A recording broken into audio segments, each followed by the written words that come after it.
Hi everybody, and welcome back to FANG Friday. This is Ross Healy, the Chairman of Strategic Analysis Corporation and the Senior Portfolio Manager at McNichol & Associates Asset Management.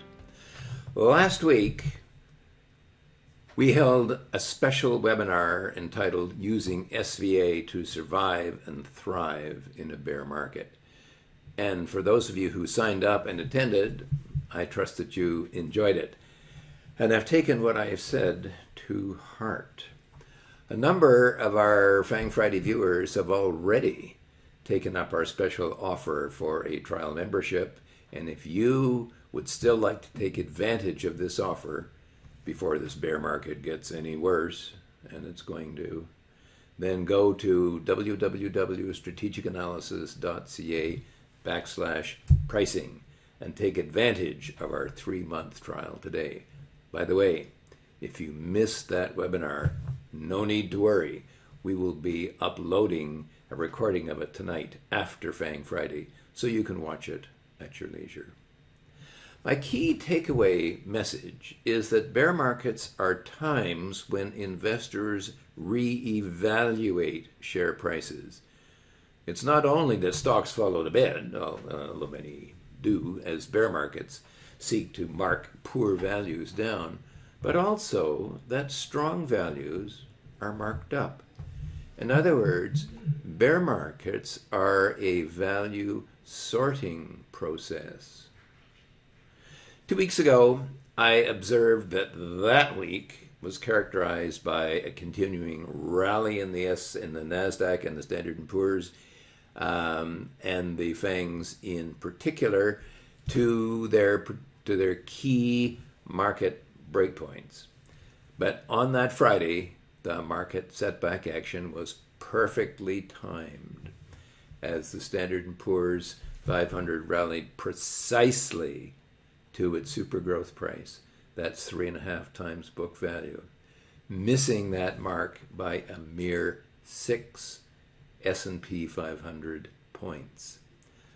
I was expecting a breakdown pullback, something that I have shown you many times before in individual stocks among the FANGs.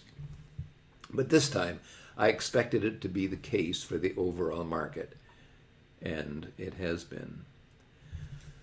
I then added, all this is to say that the coming week will be interesting, and it was, as was the subsequent week as well, as both the U.S. markets have headed south again. Today we'll take a look at the fallout from that action. But before we do, before we take a look at those FANGs, I do want to say thanks to everyone who likes this video and all our subscribers. Okay, let's start off with what I call the $1 trillion club, and we'll start off with Amazon. And boy, this is just a little bit ticklish, isn't it? Here is Amazon. Looks like the stock is trying to break its bubble price, and small wonder, of course, because as you can see, the earnings and therefore the fair market value, which is what this dotted line shows you, is heading right into the tank. You know, speaking of the $1 trillion club, I've been in this business for so long, I can remember the first Canadian stock that actually made the $1 billion club. That was Seagram's, Distiller Seagram's symbol was VO. I'm not sure, you know, that $1 billion even allows a company to get into the Standard & Poor's 500 these days. Anyway, on to Alphabet. Alphabet broke below its mid-super growth price. That's 5.5 times book. Rallied right back there too. Remember the breakdown pullback? And it's heading south again. No question here where that's going. Apple, after actually a pretty game struggle at its HB5, has broken absolutely clearly, as the stock market now is leaving, the Standard & Poor's is leaving its super growth price and heading lower. Microsoft is, I had been looking for the HB1 price for sure for Microsoft, and it's almost there. And now it's going to be interesting to see what happens when it gets there, because look at the last time it fell from its HB3, which is 16 times booked, to HB2 or 12. Look at it, held there for quite a while and even had a sort of a decent little trading rally. Going to be interesting to see whether it can do that again right here. Finally, Tesla. Well, I put Tesla into the FANG Friday group because it was a $1 trillion company. Well, if you take a look at the market cap, it's down to $662 billion now. Given how erratic this stock sometimes trades, I'd almost like to boot it out of the FANG Friday group. But some of you may have something to say about that. So for the time being, I'm going to leave it in. Anyway, it broke down, rallied back to its HB4, and is heading lower. And look at the fair market value of this. Look where it is, eh? It's 64.6% lower than the current price. In this kind of a market, that's the kind of thing that really makes me queasy. NVIDIA. I'm going to go back about a month and where I show you here NVIDIA coming right down to its HP2 and then having a nice bounce. But when I move ahead now another month, we see that there was a new balance sheet came in, and it actually raised all of our structural prices. So now when you look at NVIDIA, it sort of looks as if it bottomed from nowhere. Well, it didn't. Tried to get over the HB3 and hold, but I think this stock is heading lower. And indeed, as I've said before, I suspect that NVIDIA is probably heading back down to its bubble price where it bottomed in 2018. Meta, I kind of thought, Meta and Netflix, the two really cheap stocks, I thought that there was a sort of a chance that Meta might hold at its super growth price, even though the fair market value was slipping steadily lower.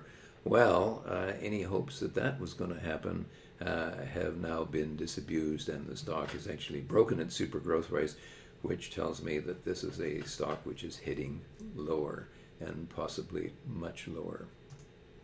Finally, Netflix. Well, remember, gosh, it was, I guess, at just the beginning of this year, I was looking at Netflix when it broke below its HB3, and I gave you a long look at Netflix, and I said, look, if history is any guide, this is a stock which is going to head to its super growth price. Well, I didn't mean for the stock to head to its super growth price quite as fast as it did, because that is one huge decline, but it's there. And now the question is, can it hold? And that is not a trivial question, because again, like Meta, you can see that the earnings trend and the fair market value are trending lower. Well, in summary, as Mr. Trudeau, our past Prime Minister, not Justin, folks, at least not yet, but his father, Pierre, I'm talking about, once observed, things unfold as the universe means them to do. Our bear market signal has been followed up by further declines in the overall market, and specifically the prices of the FANGs themselves, as the intrinsic values here are generally poor. That's why today I thought that we should see what implications there are for further price declines. And there should be little doubt in your mind that more do lie ahead. Amazon leads the pack with very poor fair market value potential, a falling earnings trend, and now it looks to be trying to break below its very long-term valuation low, its bubble price, a critical and very powerful breakpoint in our mathematics. In my experience, when a stock breaks below its bubble price, its hypergrowth era is over, and lower prices axiomatically must lie ahead. The long-term downside target that tends to follow when the supergrowth price when the bubble price is broken is the super growth price. That's 3.5 times book, and that's 53% down from here. As you clearly saw, however, when I showed you the chart, Amazon is not willing to go into this night without a struggle, and it's hanging on as hard as it can to its bubble breakpoint. We have what I call a rule of thumb, which we call the 3% 5-day rule, which says for a breakdown to be confirmed, we want to see that the breakpoint is violated by 3% and the breakdown holds for 5 days. The rule's informal, and it works both ways, by the way, for breakdowns and breakouts. But I stress informal, as it is not in the mathematics that govern SVA, nor is it entirely inviolate in my experience. For Amazon, we do not, as of yet, have a confirmed breakdown, but it's kind of looking iffy. By the way, if anyone would prefer to ignore my downside target, just turn on CNBC. There's lots of Amazon bulls who will give you a much more optimistic reading. Now, Google, Apple, and Tesla have all failed at critical breakpoints, and I fear have nowhere to go but down to the next breakpoints, at least. Microsoft, the last of the big 5 FANG heavyweights, was already in a well-defined downtrend, and the question is now, can the next level, its HB1 price, or 9.5 times book, hold? Or is the bubble price 7.4 times book in the cards? As the stock got stuck at its respective breakpoints on the way up before breaking higher, so I would anticipate the same thing on the way down, just as we saw at its HB2 price before it let go. Remember, it had that nice bounce? Microsoft is kind of like blancmange, literally white heat. That's a French-Canadian cream pudding dessert that my mother used to make. It took its character from whatever fruit preserve that my mother served with it. Well, Microsoft takes its price character from whatever flavor the stock market is. Right now, it's the gamey flavor of bear meat. So I suspect that the HB1 is not the end of the decline in Microsoft, even though we might get a tradable bounce. NVIDIA is breaking below its HB3, that 16 times book. Its earnings are flattening out, and as I forecast before, I think it heads back to its 2018 low, its bubble price, or 7.4 times book. Looking at the semiconductor stocks, they're all busting downwards, and I doubt that NVIDIA, which is already off 52%, but oh joy, oh rapture, still has 45% to go before it reaches as far down as its own fair market value. Finally, are two, what I would call cheapy FANG stocks, Netflix and Meta. Both are down close to their super growth prices. That's 3.5 times book. Unfortunately, both have failing earnings trends, and therefore their fair market value measures are now falling. Netflix is holding above that key breakpoint, and you will recall many months ago I set this as my price target, as it was the very long-term valuation low for this stock, going back for decades. But that was then, and this is now, and I would watch Netflix like a hawk to see if it can hold here. As for poor old Meta, its super growth prices fail to hold. All that Meta stuff looks like a load of bumf, and in any case, no one really likes or trusts Mark Zuckerberg. So the stock points lower.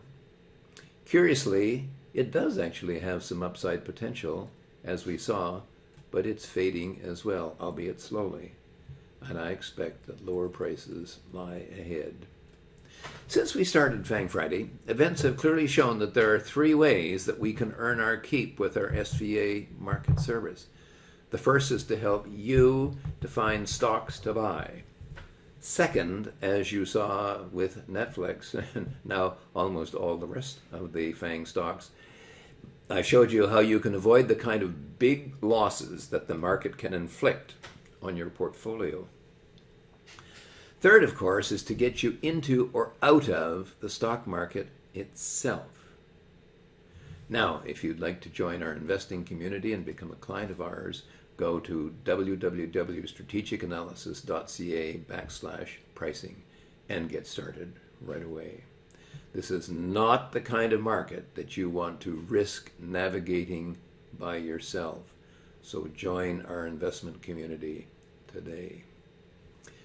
For now, this has been Ross Healy, the chairman of Strategic Analysis Corporation and a senior portfolio manager at Nicol & Associates Asset Management, reminding you that nothing, including investing, is difficult if you have the right tools. I'll see you all next Friday.